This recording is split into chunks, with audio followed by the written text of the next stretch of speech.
Christ, votre vie. Colossiens 3:4.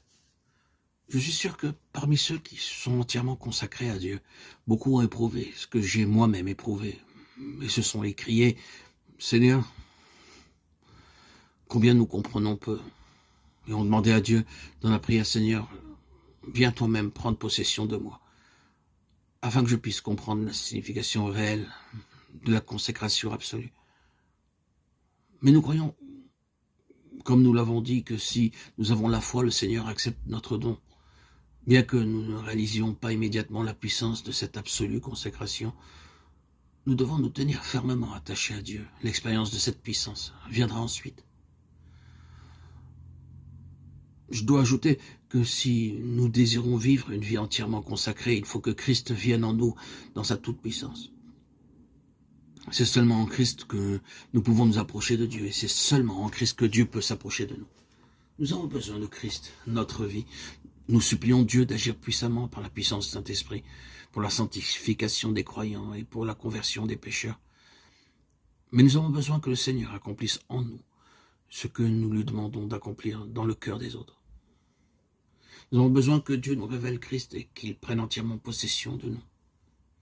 Alors, Christ pourra agir par nous au-delà de tout ce que nous pouvons demander ou penser. Si nous voulons comprendre vraiment ces mots, Christ, notre vie, nous devons considérer tout d'abord Christ placé devant nous comme notre exemple.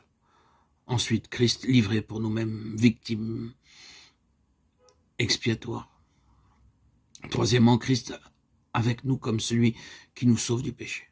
Et enfin, Christ en nous comme notre force et notre vie.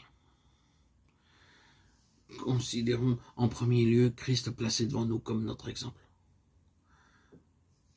Quand je dis Christ ma vie, cela ne doit pas être une chose vague, mal définie, mais quelque chose que je dois réaliser.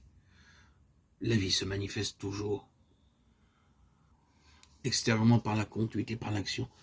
Et je dois réaliser que si Christ vient en moi pour être ma vie, cela ne doit pas être uniquement une chose cachée dans mon cœur, mais une chose qui se manifeste dans chacune de mes actions et à chaque moment de mon existence.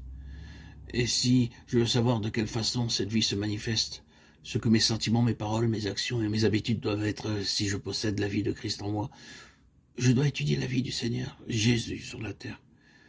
Et tout en étudiant la vie de Jésus sur la terre et tout en étudiant la vie du Fils de Dieu, je dois me rappeler qu'avant de l'enlever au ciel, Dieu a voulu qu'il vécût sur la terre, afin que dans sa vie je puisse trouver une image, une révélation, une représentation de ce que Dieu veut que je sois et de ce qu'il désire faire de moi.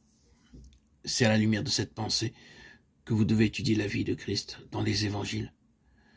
Ce n'est pas là le seul point de vue, mais c'est le plus important. Notre identification à Christ doit être notre témoignage sur terre.